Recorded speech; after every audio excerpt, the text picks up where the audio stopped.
शैलेश मटियानी जी से आपकी पहली मुलाकात कब हुई?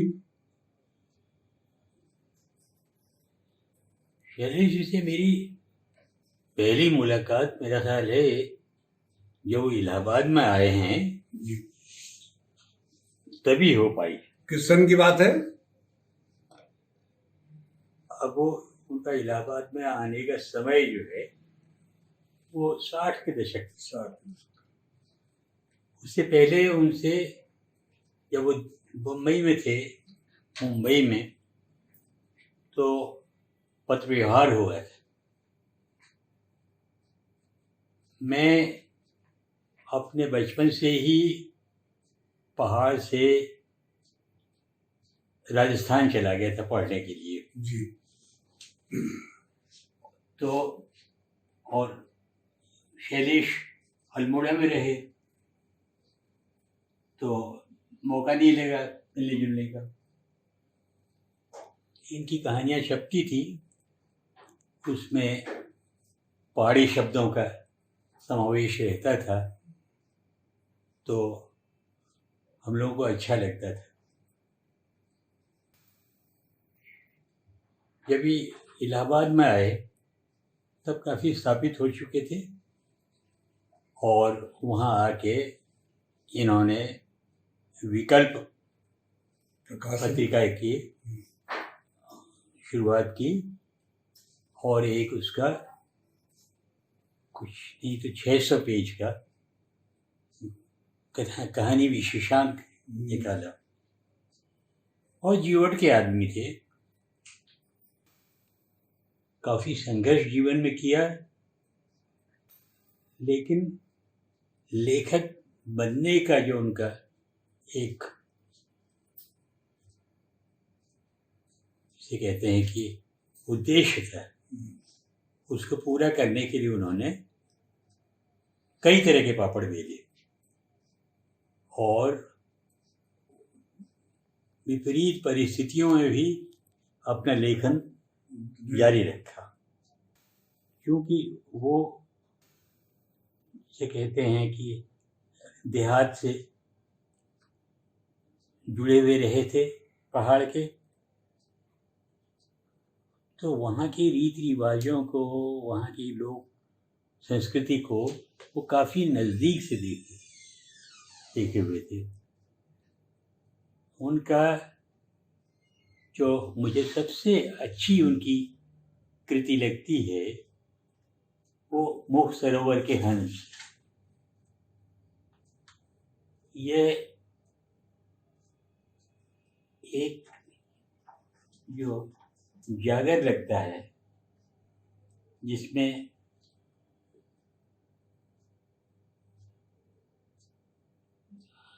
आप उसको किसी अलग अलग प्रांतों में अलग अलग नाम से जानते हैं, उस प्रक्रिया को राजस्थान में उसको भावाना कहते थे। मतलब किसी व्यक्ति के लिए ऐसा वातावरण बना दिया जाता है कांसे की थाली बजा के और नगाड़े बजा के, ढोलक बजा के, कि वो उसके अंदर कुछ ऐसा उद्वेलन होता है कि वो या तो उसको अगर वैज्ञानिक दृष्टि से देखें, हो सकता है उसके जो अनुभवों की बात होती है, साक्षात देखी हुई चीज़ों की बात होती है, उसकी स्मृतियों से होता है। क्योंकि अब लोग तो कहते हैं कि भाई वो अवतार हो जाता है भगवान का, जो कुछ भी हो, तो उसकी जो शैली है, गायन शैली उसकी, वो जागर की, उसी में मुख सरोवर के हंस की पूरी कथा कही हुई गई है। और बहुत ही कम से कम ऐसे लोगों के लिए जो कि उस क्षेत्र के रहने वाले हैं, उनके लिए बहुत ही आकर्षक है। शैलेश मटियानी ने जब लिखना शुरू किया उस समय पहाड़ के या मैदान के जो भी लेखक होते थे, वो पहाड़ों के बारे में जब लिखते थे तो उनके लिए पहाड़ की महिलाएं जैसे एक टूरिस्ट दृष्टिकोण से देखते थे चीज़ों को। वो चाहे कृष्णचंद्र हों, उर्दू के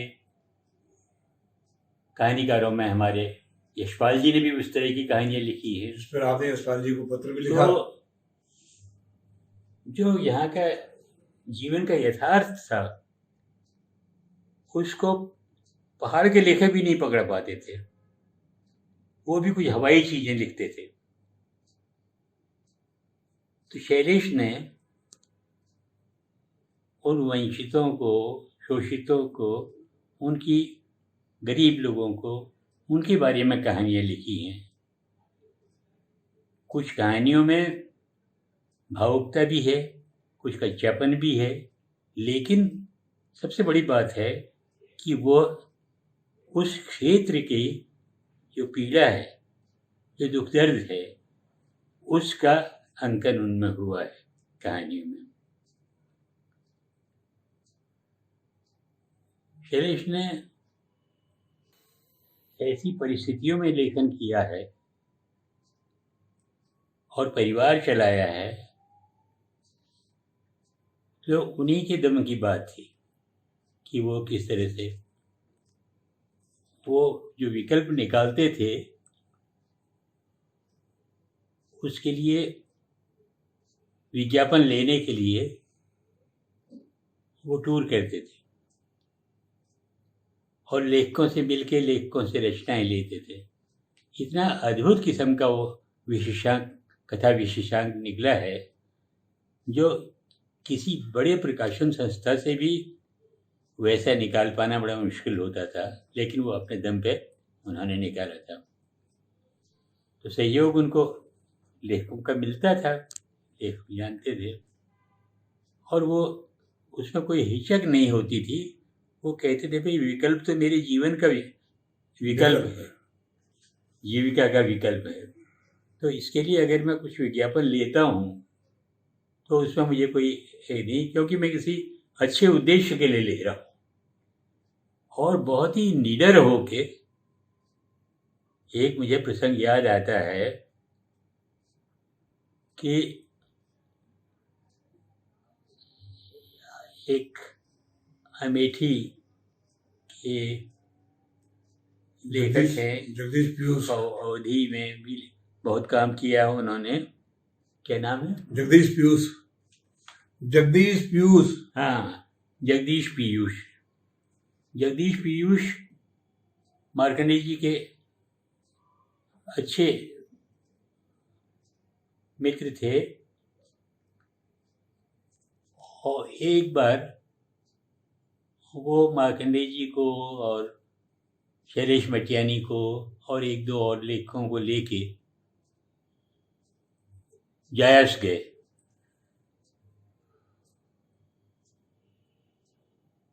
और धर्मयुग ने, भारती जी ने उनकी उस यात्रा को एक ऐसा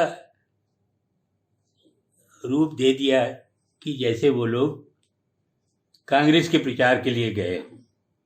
तब रायबरेली, क्योंकि जगदीश पीयूष जो हैं वो प्रचंड रूप से कांग्रेस समर्थक थे और संजय गांधी उस समय चुनाव लड़ रहे थे। संजय गांधी के चुनाव प्रचार से जोड़ दिया और सारे प्रसंग को उन्होंने। वो इस स्तर तक जाते थे। तो अब जब ये धर्मयुग में ये रिपोर्ट छपी तो मार्कंडेय ने कोई खास उस पर ऐतराज नहीं जताया। ठीक है, लिखा है। लोगों ने कहा साहब ये अपनी पब्लिसिटी चाहते हैं इसलिए ऐसा लिख रहे हैं, लेकिन वो कहीं अंदर से इतना ज़्यादा आहत थे। न्यायाधीश ने कोई खास उस पर तवज्जो नहीं दी थी, इसलिए उन्होंने आक्रोश में अपना संपादकीय मैंने लिखा भी तो उन्होंने था ना, मुख्य न्यायाधीश को महान्यायवादी लिखा था।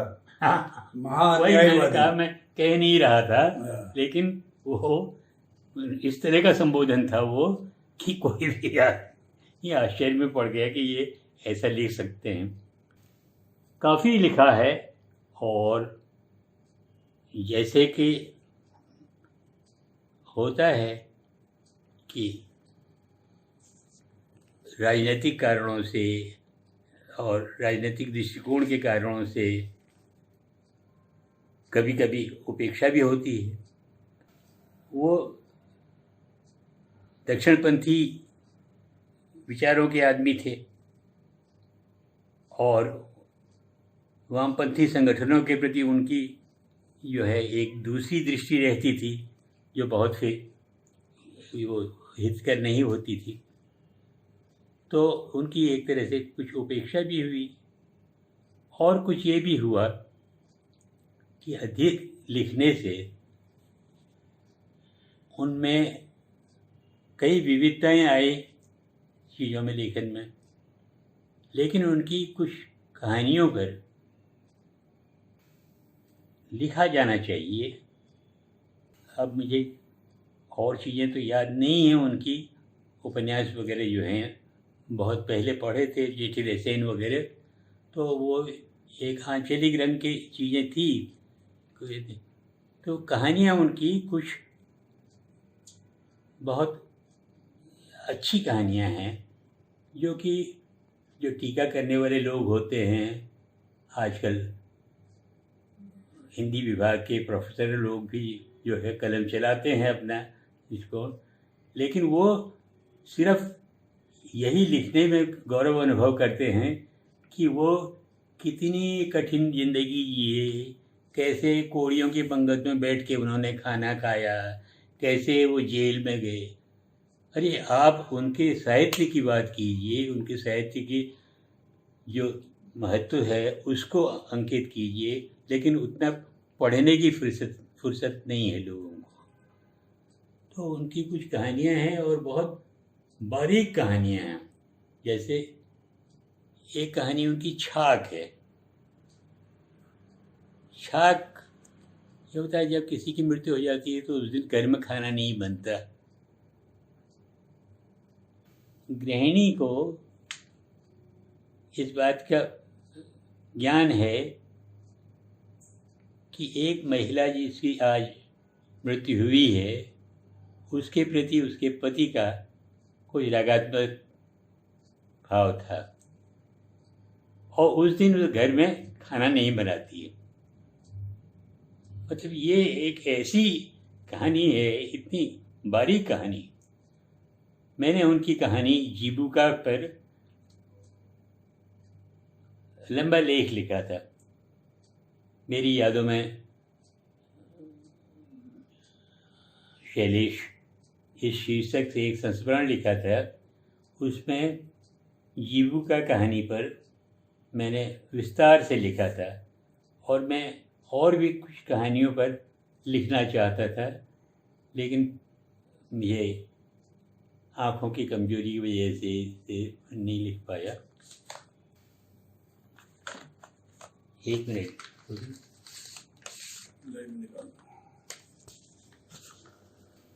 ठीक है। कहानियाँ जो उनकी नोट की ना शैलेश की। चलो,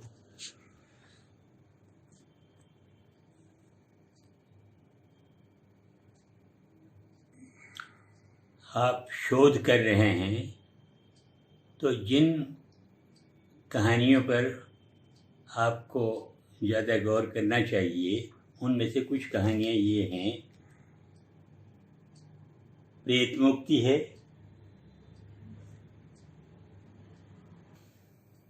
आकाश कितना अनंत है ये है, गोकुली गफूरन है,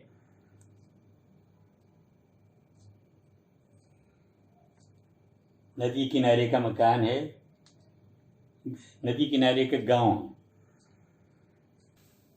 छाक के बारे में मैं बता ही चुका हूँ आपको। आकाश कितना अनंत है बोले, बोल दिया। गोकुली गफूरन बोल दिया। इदरीस और पहलवान। एक कहानी डमरू है, अर्धांगिनी, लंबी कहानी है, अच्छी कहानी है। सिद्धा पहलवान है, एक व्यक्ति चित्र टाइप का है। तो उनके लेखन पर गंभीरता से विचार करके और आप उसके ये विशेषण बताइए, की- आपने इन कहानियों का नाम तो लिया, हैं? जैसे हारा हुआ है उनकी मटियानी जी की कहानी, हारा मुझे हुआ, उसकी याद नहीं आ रही। हारा हुआ है, दो दुखों का एक सुख, जो पहाड़ की पृष्ठभूमि पर लेके उधर जिसके बात कीजिए। दो दुखों का एक सुख है, ये वो कहानियां तो कई हैं, लेकिन इब्बू मलंग है, तो जो बहुत जो अद्भुत कहानियां एक- नहीं है। ये कहानी बकरे को लेके है, महमूद, उनकी याद आती है आपको कभी महमूद नहीं, की? कुछ ऐसी भावनात्मक कहानियां हैं जी। जिनको हम एक साहित्यिक दृष्टि से उसमें नहीं, उस स्तर पे नहीं ला सकते। अब शुरुआत की कहानियों में, एक कहानी में बहन जो है भाई के सिर की जूं अपने सिर पर रख लेती है, वो परदेश में जा रहा है। अच्छा, तो ये जी, बहुत मैंने- भावुकतापूर्ण कहानियां हैं। अच्छा। तो मैं ऐसी कहानियों की बात नहीं करता, मैं उन कहानियों की बात कर रहा हूँ जिनमें एक जीवन का यथार्थ है और एक सही सामाजिक दृष्टि है। इलाहाबाद में जब आप उनके साथ मिलते थे, कभी कोई गोष्ठी वगैरह में, उसमें जहाँ शैलेश जी और आप दोनों साथ रहे हों, कोई मटियानी जी के साथ का कोई संस्मरण? ऐसा होता था कि मैं स्टेशन के नज़दीक लूकरगंज में रहता था और ये कर्नलगंज में रहते थे, और मेरी जैविक व्यस्तताएं ऐसी होती थी कि सुबह 7 बजे मैं घर से निकलता हूँ, रात को 7-8 बज जाते थे लौटने से वर्कशॉप से। 15 मील दूर मेरा वर्कशॉप था। तो कभी कोई शादी ब्याह होती थी, कुछ होता था, तो जो पहाड़ी परिवार थे वो एलनगंज में, कर्नलगंज में वहाँ रहते थे। तो वहाँ आना होता था, तो हम पति पत्नी दोनों ये निश्चय करके चलते थे कि आज शैलेश जी का मिलेंगे। तो जब जाने लगते थे, विदा होने लगते थे, तो शैलेश कहते थे अब किसी की शादी होगी यहाँ तब मुलाकात होगी। तो ऐसा नहीं, लेकिन बहुत है। तो और वो कॉफ़ी हाउस वगैरह में नहीं आते थे, बैठकबाजी में नहीं, उनका अपना एक संपर्कों का ऐसा वो था कि उनके बीच में ही उनको अच्छा लगता था। और फिर साइकिल वो चलाते नहीं थे, शरीर बहुत भारी था। हाँ, वजन भारी था और काफ़ी खर्चीला भी होता था आना जाना, सिविल लाइंस तक कर्नलगंज से आना, तो ऐसे थे। लेकिन वो कभी कभी हमारे घर भी आ जाते थे पति पत्नी, और इतना अच्छा परिवार था वो। और उनकी पत्नी नीला जी भी बहुत ही स्नेही महिला। तो और उनकी जो कुमाऊनी बोली है वो बड़ी मीठी थी। तो हमारी पत्नी कुमाऊनी नहीं बोल पाती थी, लेकिन वो मुझसे कुमाऊनी में ही बात करती थी। और बाद में भी जब हम हल्द्वानी जाते थे तो ज़रूर मिल के आते थे उनसे। और बहुत ही मेहमानवाज आदमी, और कभी न कभी कोई न कोई आ रहा है और कई दिनों तक टिका रहता है, कोई बात नहीं। कई लोगों ने तो उनके वहाँ रह के पीएचडी की, जैसे बटरोई जी हैं। बटरोई जी बहुत लंबे समय तक उनके घर पर रहे। देखो, बटरोही जी के बारे में वो बात उसे नहीं चर्चा की जाए तो ज़्यादा अच्छा है, क्योंकि जिस तरह से बाद में उनका आपस में मनमुटाव हो गया था। और एक बार मैं नैनीताल गया था तो शैलेश मटियानी अपनी बेटी के साथ नैनीताल आए हुए थे, होटल में टिके थे।